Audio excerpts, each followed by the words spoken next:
Amendment जे करायचं होतं नारी शक्ती 33%च्या आरक्षणाबद्दल ते आम्ही 3 वर्षापूर्वीच एक मताने केलं आणि विरोधाचा विषय येतोच कुठे. आणि म्हणणं आहे मुख्यमंत्र्यांचं की याच्यापूर्वी ज्यावेळेला राज्यांमध्ये डिलिमिटेशन झालं होतं ते डिलिमिटेशन करून त्यांची प्रत्यक्ष अंमलबजावणी करण्याला जवळपास 8 वर्षाचा कालावधी लागला होता. 2023ला ते विधेयक पास झालं, सर्वांनी मते पास झालेलं होतं. त्याच्या इम्प्लिमेंटेशनसाठी बराच कालावधी लागला होता आणि त्यावेळेलाच डिलिमिटेशन सुद्धा करण्यात येईल किंवा जनगणना झाल्यावर हे लागू होईल हे त्यावेळेला 2023ला सांगितलं गेलेलं होतं. मग आता विरोध का करतायत विरोधात? 2 गोष्टी. माननीय मुख्यमंत्री त्या डिबेटमध्ये नव्हते कारण का ते राज्यात होते. आम्ही पार्लमेंटमधल्या डिबेट्सची मी माहिती सांगते तुम्हाला. कारण 2-3 गोष्टी आणि त्यात झालेले बदल तुम्हाला सांगते. ही क्रोनॉलॉजी तुम्हाला माहिती असली पाहिजे. त्यावेळेस असं ठरलं होतं की डिलिमिटेशन आणि सेन्सस ह्या दोन्ही गोष्टी याची चर्चा त्या बिलामध्ये आहे. पण का सेन्सेस कुठला तो येईल तो सेन्सेस ना. मग भारत सरकारने शब्द दिला होता की सेन्सेस करणार. त्याच्यानंतर मागणी झाली की जातीय जनगणना करा हा शब्द केला आणि जातीय जनगणना सुरू झाला पाहिजे. गेल्या 3 माझी स्वतःची बजेटमधली भाषणं काढून बघा. त्याच्यात कास्ट सेन्सससाठी जातीय जनगणनेसाठी तुम्ही पैसे दिलेले नाही हे मी वारंवार केंद्र सरकारच्या बजेटच्या भाषणामध्ये बोलते. मग मला सांगा जर तुमचं सरकार गेले 12 वर्ष मागणी झालेली आहे तुम्ही कास्ट सेन्सससाठी हो म्हणलेला आहात मग सेन्सस वेळेवर सुरू केलं का नाही?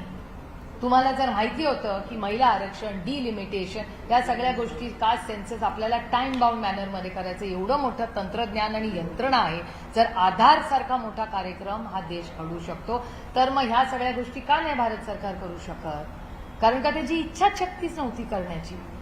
दुसरी एक गोष्ट मला तुम्हाला सांगितली पाहिजे की जेव्हा आता ही एक गोष्ट वारंवार चर्चेत येते. माननीय मुख्यमंत्री म्हणाले की नाही मला माहिती नाही. पण आम्हाला जेव्हा मागच्या सेशनमध्ये एक तर ह्या सेशनचं टायमिंगची गरज नाही. म्हणजे सगळी 4 राज्यात इलेक्शन चाललं होतं तातडीने सगळे कामं सोडून त्या सेशनसाठी गेले. क्या पाया? राज्यसभाचे 3 दिवस उगत चालली. एखाद्या दिवस आम्ही पेट्रोल डिझेलचा भाव वाढला सिलेंडरचा भाव वाढला आणि आंदोलन केलं तर आम्हाला चेअरवरनं सांगण्यात येतं करोडो रुपयाचं नुकसान होतंय कशाला तुम्ही पैसे वाया घालवताय. हाच प्रश्न आज मला भारत सरकारला विचारायचा आहे की 3 दिवस राज्यसभा चालली 3 दिवस लोकसभा चालली क्या पाया? काय गरज होती करोडो रुपयाचा चुराडा करायची? त्याच्याऐवजी आज वेस्ट एशियामध्ये जो क्रायसिस चाललाय त्याच्यावर का नाही स्टेटमेंट भारत सरकारने केलं? सिलेंडरचे जे इश्यूज तुमच्या सगळ्या चॅनलवर चालतात. महागाई वाढली बेरोजगारी वाढली महिलांवर ज्या होणारे महाराष्ट्राचे अत्याचार वाढले. महिलांवर अत्याचार वाढल्यानंतर आज अनेक गोष्टी सगळीकडे विशाखा कमिटी आहे का हा एक पहिला मुद्दा महाराष्ट्रात आज अतिशय महत्वाचा आहे. महिला कमिशन तुम्हीच आता म्हणल्या की दिल्लीवरनं महिला कमिशनच्या महिला आज आल्या होत्या. मग महाराष्ट्रात महिला कमिशनला आहे का कोणी? आता ती जागा रिक्त आहे. म्हणजे विशाखा कमिटी सगळ्या झाल्या आहेत का माहिती नाही. आज महिला आयोगाला अध्यक्ष महाराष्ट्रात आहे का देशाच्या आल्या होत्या आनंदाची गोष्ट आहे. पण महाराष्ट्राला स्वतःची नको का एक महिला आयोग? एवढं जर महिलांचे अत्याचार वाढत असतील महिला पोलीस ह्यांच्यासाठी तुम्ही काही वेगळं करताय का? त्याचं पेट्रोलिंग वाढवताय का? त्यांच्यासाठी त्यामध्ये गुलाबी गाड्या आल्या होत्या त्या तुम्हाला कुठे दिसतात का हो? मला तरी दिसत नाहीत कुठे. केवढा गाजावाजा करून इलेक्शनच्या आधी एवढ्या त्या गुलाबी गाड्या. आम्ही पण गेलो तो फ्लॅग ऑफ बघायला. आम्हाला अभिमान आहे. ठीक आहे ना विरोधात असलो म्हणून चांगल्याला चांगलं म्हणावं. जेव्हा माननीय मुख्यमंत्री चांगल्या गोष्टी करतात आम्ही करतो ना कौतुक. ही लोकशाही आहे. मुख्यमंत्र्यांच्या पत्रकार परिषदेमधला एक महत्वाचा मुद्दा आहे. त्यांनी युपीएला एक दाखला देत असं म्हटलेलं आहे 29ला महिला आरक्षण लागू झालं असतं मात्र डिलिमिटेशन लागू झालं नसतं असं माझं म्हणणं आहे की डिलिमिटेशनचा आणि महिला आरक्षणाचा संबंध काय? नाही त्यांचा असं म्हणणं आहे की विरोध तुम्ही केला 29ला लागू होणार म्हणून ते जुना दाखला देत म्हणतात लागू होणार. माझा आदरणीय माननीय मुख्यमंत्र्यांना एक विनम्र प्रश्न आहे की डिलिमिटेशनचा आणि महिला आरक्षणाचा संबंध काय? काय संबंध मला सांगा ना. तुम्ही एक विधेयक आणलं महिलांना आरक्षणाचं 543 करून टाका आतापर्यंत झालं असतं. मग मला कळलं असतं की माझा मतदारसंघ आरक्षित आहे का नाही. बारामती लोकसभा महिला आरक्षित आहे का नाही आतापर्यंत कळलं असतं ना. डिलिमिटेशन मध्ये तुम्ही का घालताय? तुम्ही 543चा निर्णय तत्कालीन का नाही घेतला? कोणी थांबवलं या सरकारला? आमची तयारी आहे. आणखीन एक थोडंसं क्रोनॉलॉजीमध्ये तुम्हाला परत मागे नेते. आम्हाला जेव्हा बोलवण्यात आलं तेव्हा आम्हाला सांगण्यात आलं की 50% सीट्स आम्ही प्रत्येक राज्यात वाढवणार. मग त्याचं काय झालं? ते बिलात का नाही आलं? एवढं तुम्ही सेशन बोलवलं, सेशनच्या आधी अनेक गोष्टी आम्हाला सांगण्यात आल्या, मग त्या का नाही बिलात आल्या? एवढं सेशन बोलवलं, त्याच्या आधी मीटिंग्स घेतल्या सगळ्या विरोधी पक्षाबरोबर. इथे एक वेस्ट एशियामध्ये क्रायसिस चाललंय. तुमच्या सगळ्या चॅनल्सवर रोज दाखवत आहेत की आपल्याच एका बोटीवर अटॅक झाला, आपले लोक जगभरात अडकले, तिथे बॉम्ब फुटतोय. अरे चाललंय का? एकीकडे 4 इलेक्शन चालली आहेत, एकीकडे तेलाचा भाव कुठपर्यंत पोहोचलाय, गगनाला टेक, आणि तुम्ही महिला आरक्षण आणून त्याच्यात प्लॅनिंग पण नाही, न डिलिमिटेशन, न कास्ट सेन्सिस, ह्याच्यावर कुठली चर्चा नाही. अखिलेश यादवजी जेव्हा ओबीसीची मागणी केली, कुठे उत्तर होतं भारत सरकारकडे? उत्तरच नव्हतं. प्रियांका गांधी बोलल्या, अखिलेश यादव बोलले, डिम्पल यादव बोलले, अमोल दादा बोलले, आपले भास्कर सर बोलले, बगरे सर. कुठे होती यांची सगळ्यांची उत्तरं? काही 5 राज्यांमध्ये निवडणुका आहेत, बरोबर. जसं तुम्ही म्हणताय की ते टायमिंग यांनी साधलं. हे नाही, कसा क्या पाया? माझा प्रश्न पुढचा आहे. प्रश्न असा आहे की आता हे विधेयक जेव्हा पडलेलं आहे, तर आता विरोधकांची प्रतिमा या 5 राज्यांमध्ये महिला विरोधी करण्यामध्ये जे त्यांनी जे जाळं रचलं, त्या जाळ्यामध्ये विरोधक आयते सापडले असं तुम्हाला नाही का वाटतं? अजिबात मला वाटत नाही, कारण का आमचा महिला आरक्षणाला विरोधच नाहीये. ते बिल पास झालेलं आहे. तुम्ही काय प्रश्न विचारताय माहितीये का? की मी 12वीला आहे आणि तुम्ही मला सांगताय ताई तुमच्या तुम्ही 10वीच्या परीक्षेला बसले नाही. अहो, मी 12वीला कशी पोहोचले असते जर 10वीची परीक्षा दिली नसती तर? महिला आरक्षणाचं बिल पास झालेलं आहे. महिला आरक्षणाचं बिल 2023 मध्ये 5-1 मतांनी झालेलं आहे. म्हणजे मी 10वी पास झाल्याशिवाय मी 12वीत कशी जाईन? असं मी अजिबात म्हणत नाही. असं मी म्हणत नाही. माझी तयारी आहे. माननीय मुख्यमंत्री म्हणतील ती जागा, माननीय मुख्यमंत्री म्हणतील ती वेळ, कारण का ते माझ्यापेक्षा जास्त व्यस्त आहेत. त्याच्यामुळे ते म्हणतील ती वेळ विनम्रपणे, आमच्यापैकी कोणीही विरोधक म्हणून नाही, पण देशाला वास्तव कळलं पाहिजे. कारण का महिला आरक्षणाला विरोधच नाहीये ना. बिल पास झाल्या. अहो बाळ, तुमचं 10वी पास झालेलं आहे ऑलरेडी. ते 12वीत गेले आणि 12वीत तुम्ही विचारताय 10वीचं सर्टिफिकेटच नाही. अरे मग मी 12वीत 11वी 12वी केली कशी जर 10वीत? अरे काही विषयच नाही ना, कारण का डिबेटच नाहीये.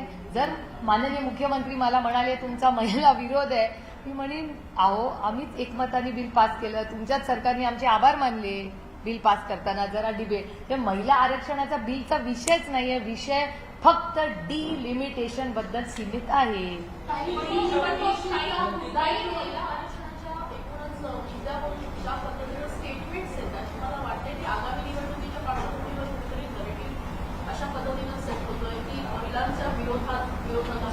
कसे महिला विरोधात सांगा ना मला.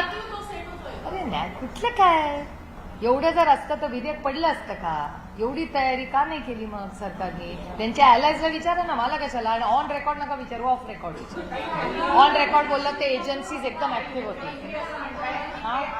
जन आंदोलन उभारा, सगळ्या महिलांमध्ये या संदर्भात जनजागृती करणार आहे की कशा पद्धतीने विरोधकांनी मला मनापासून आनंद आहे. जर भारतीय जनता पक्ष जन आंदोलन उभं करणार असेल तर चांगली गोष्ट आहे. ह्याचा अर्थ लोकशाहीमध्ये टिकते अजून थोडे दिवस. जन आंदोलन उभं करणार असतील तर त्यांनी करावं, गैर काय त्याच्यात? मग म्हणजे एका सत्तेमधल्या पक्षाला विरोधकांच्या विरोधात जन आंदोलन उभं करावं लागतंय, आणि कशावर? म्हणजे जो विषयच नाहीये त्याला जर विषय करायचा असेल तर गुड लक टू देम.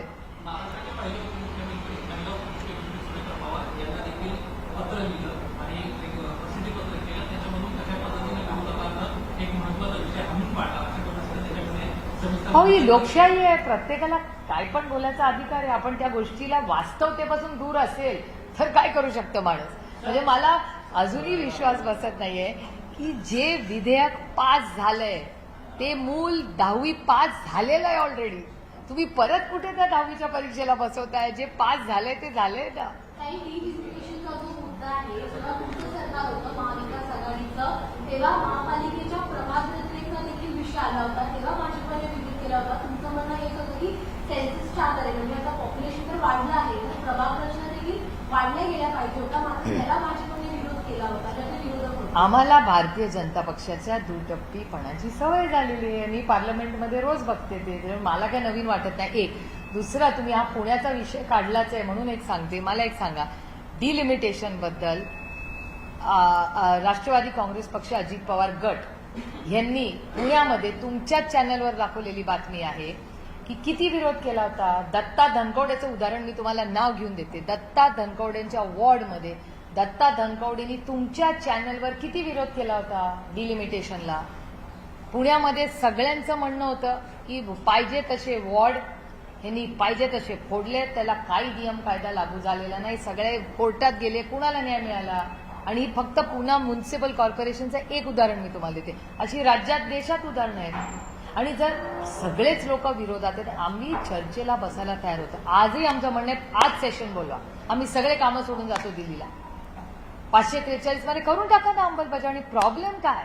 सभागृहात विरोध झाला, मात्र म्हणावं तसं जसं दक्षिणेकडच्या राज्यांनी विरोध केला किंवा स्टॅलिन यांच्यासारख्या नेत्यांनी, तसं महाराष्ट्रामध्ये प्रामुख्यानं तसा विरोध दिसला नाही. सभागृहात झाला नाही, त्यांच्याकडे अहो पण त्यांच्याकडे इलेक्शन चालू आहे, माहोलच वेगळा आहे आपलं. आणि आम्हाला माहिती होतं ना डिलिमिटेशन पासच होणार नाही. आणि महिलांचं बिल आम्ही पास केलंय ना. ते झालं, पण महाराष्ट्रातले प्रादेशिक हो, पक्ष पण रस्त्यावर उतरलेच नाही. काही गरजच नव्हती. काही हो का डिलिमिटेशनला गरज नव्हती, कारण का आम्हाला माहिती होतं आम्ही बिल पाडणार आहे. आम्हाला गॅरंटी होती त्याची. तुमच्या सगळ्या दिल्लीच्या पत्रकारांना विचारा, मी किती दिवस त्यांना सांगते बिल पास होणार नाही, विचारा सगळ्यांना. कारण का नंबर जुळूनच येत नव्हते. मी 24 तास आधी महाराष्ट्रातल्या सगळ्या महत्वाच्या पत्रकारांना सांगितलं होतं की आजपासून 24 तासांनी बघा हे बिल पास होत नाही. आणि त्याला अनेक कारण आहेत. आणि भारतीय जनता पक्षातल्याही वरिष्ठ नेत्यांना ती सगळी माहिती आहे. मला काय त्या तुतू मेमेत पडायचं नाही. आता कारण का विषय माझ्यासाठी खूप महत्वाचा आहे. महिला आरक्षण विरोधकांचे हत्यारे आहात असं वाक्य मुख्यमंत्र्यांनी वापरले. काय? विरोधक हे महिला आरक्षण विधेयकाचे हत्यारे आहेत. त्यांनी हत्या केली. हत्या केली असे शब्द वापरले. हा आदरणीय माननीय प्रधानमंत्र्यांचा शब्द आहे. परवा माननीय आदरणीय प्रधानमंत्री हे बोलले. कदाचित तोच कोट माननीय मुख्यमंत्र्यांनी केला असेल. महिलांची माफी मागितली पाहिजे. ही लोकशाही आहे यार, दिल बडा रखो. लोकशाहीमध्ये जसं आपल्याला बोलायची ताकद आहे तशी ऐकायची ताकद आम्ही ठेवली पाहिजे. पण माननीय मुख्यमंत्र्यांकडून मला जास्त अपेक्षा होत्या, कारण का ते खूप म्हणजे सुशिक्षित आणि हुशार आणि खूप वाचन करतात ते. त्याच्यामुळे माझी माननीय मुख्यमंत्र्यांकडून अटॅकची अपेक्षा थोडीशी वेगळी होती. कारण महिला विरोधी आम्ही आहोत किंवा ते दिल्लीवरनं ब्रीफिंग जे सगळ्यांनाच एनडीएमध्ये दिलेलं आहे त्याच्यात जी नोट असते, कारण का ते एक दिल्लीचं आहे की ते स्वतःचे पक्षाचे लोक आणि मित्र पक्षांना एक टाईट नोट पाठवतात. सगळ्यांची भाषणं त्याच फॉर्मॅटमध्ये आहे, एका सुरात, एका स्वरात, एका शब्दात ते सगळे बोलतात. त्यामुळे कदाचित कारण का मला देवेंद्रजी खूप अभ्यासू नेतृत्व आहे हे मला माहिती आहे. त्याच्यामुळे महिला आरक्षणाचं बिल हे 23 मध्ये पास झालंय हे देवेंद्रजींना 2000% माहिती आहे. पण कदाचित दिल्लीवरनं जे नोट्स आले असतील, जे प्रेशर आलं असेल की नाही पक्षाची आता हीच लाईन आहे ती चालवा, त्याच्यामुळे कदाचित त्यांच्यावर हे प्रेशर येऊ शकतं. 70 कोटी महिलांचा विश्वासघात केला आणि जो उत्सव तुम्ही साजरा केला तो महात्मा फुलेंच्या विचारांना तिलांजली देणार होता असं वाक्य कोणीतरी ड्राफ्ट ठीक आहे ना. ते बघा लोकशाही आहे, आमच्यासाठी लोकशाही, त्याच्यामुळे त्यांचा बोलायचा अधिकार आहे. ते आणखीन एक गोष्ट जी माझ्या फोनवर आली त्याच्यात ते असं म्हणाले की सगळी महत्वाची पदं ही काँग्रेस पक्षाने कधीच दिलेली नाही महिलांना, असा एक आरोप झाला असं मला वाटतं प्रेसमध्ये. नाही, मी एक लिस्ट तुम्हाला वाचून दाखवते ना. या देशाची पहिली प्रधानमंत्री prime minister of India Indira Gandhi महिला, पहिली president of India Mrs Pratibha Patil Indian National Congress. परत सांगते, prime minister of India first Indira Gandhi Indian National Congress, president of India first Pratibhatai Patil Indian National Congress, Lok Sabha speaker पहिली Mrs Meera Kumar Indian National Congress, पहिली महिला मुख्यमंत्री Indian National Congress Sucheta Kripalani, पहिली governor महिला Sarojini Naidu Indian National Congress. त्याच्यानंतर senior Congress first president of UN general assembly Indian National Congress Vijaya Lakshmi Pandit. Prominent role in Quit India Movement Aruna Asaf Ali महिला. थांबा, त्याच्यात अजून एक माहिती देते. First women's president Indian National Congress Annie Besant. First Indian woman president Sarojini Naidu. First woman president after Indian independence महिला Indira Gandhi. Indian National Congress. Longest serving महिला president एका पक्षाची Indian National Congress Sonia Gandhi. अजून महिलांची नावं पाहिजे. हे सगळे निर्णय प्रक्रियेत डिसिजन मेकिंग काँग्रेस पार्टी अध्यक्ष, president of India, prime minister of India, speaker of India, मंत्र्या, गव्हर्नर, अजून काय पाहिजे, चीफ मिनिस्टर, UN असेंब्ली. ह्याच्यापेक्षा ह्या देशाच्या एका सशक्त लोकशाहीमध्ये निर्णय प्रक्रियेमध्ये कोण महत्वाचे निर्णय असतात हेच तर नेतात ना निर्णय. यात सगळ्या महिला, कुठलं तेव्हा आरक्षणही नव्हतं, या ओपन कॅटेगरीमध्ये इंडियन नॅशनल काँग्रेसने या सगळ्या महिलांना मोठ्या जबाबदाऱ्या, पदं आणि यशस्वीपणे भारताची सेवा या सगळ्या महिलांनी केलेली आहे. मला अभिमान वाटतो तुम्हाला. आता आपण युद्धात आहोत, जग युद्धात आहे.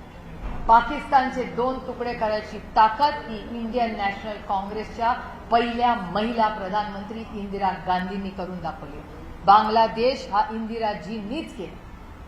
ही ती महिलांची ताकद. पहिली प्रेसिडेंट ऑफ इंडिया म्हणून देशामध्ये नाही जगामध्ये प्रतिभाताई पाटील महाराष्ट्राची लेक म्हणून तो अभिमान आपल्याला असला पाहिजे. या सगळ्या गोष्टी कदाचित भारतीय जनता पक्षाला सिलेक्टिव्ह ॲम्नेशिया झाला असेल असं होऊ शकतं. त्याच्यात काही गैर नाही, ते राजनीती आहे. एवढ्या सगळ्या गोष्टी चालतात.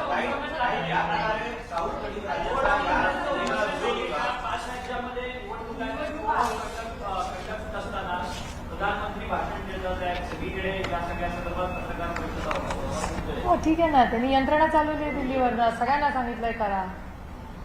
ठीक आहे ना, what is wrong with it. लोकशाहीमध्ये थोडंसं आंदोलन वगैरे. आणि मला आनंद एका गोष्टीचा वाटतोय. आणखीन एक माननीय मुख्यमंत्री म्हणले, ते म्हणजे माझ्या फोनवरचं मी सांगते जे काय पार्ट्समध्ये मला, मी पूर्ण नाही त्यांचं बघितलं, पण 2-4 महत्वाचे मुद्दे जे ऐकलेले हे तर हे महिला प्रक्रिये, मी त्याला डिटेल त्याचं उत्तर तुम्हाला दिलेलं आहे आणि फॅक्च्युअल.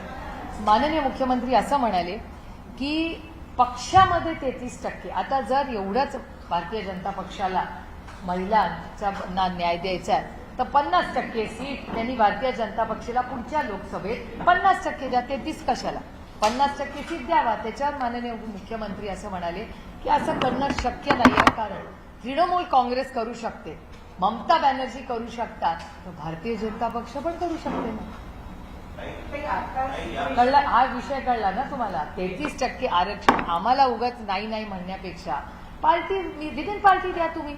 एवढं त्यांचं आंदोलन वगैरे करायचं आहे तर त्याच्यावर माननीय मुख्यमंत्री असं त्यांच्या प्रेस कॉन्फरन्स म्हणले की विरोधात दुसरं कोणी असेल तर अडचण काय फरक पडतो. एकदा आपण एक मोठा सोशल चेंज करायचा निर्णय, जो होगा सो होगा, सत्ता गेली तरी चालेल, पण आम्ही आमच्या भारतातल्या महिलांना संधी देणार, कम व्हॉट मे.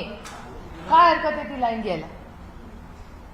सगळ्याच पक्षांनी घ्यावी, माझं काय म्हणणं नाही. मागणी करायला आम्ही 33% आरक्षण महिलांसाठी ऑलरेडी पास केलेलं आहे. त्याची आम्ही सत्तेत असतो.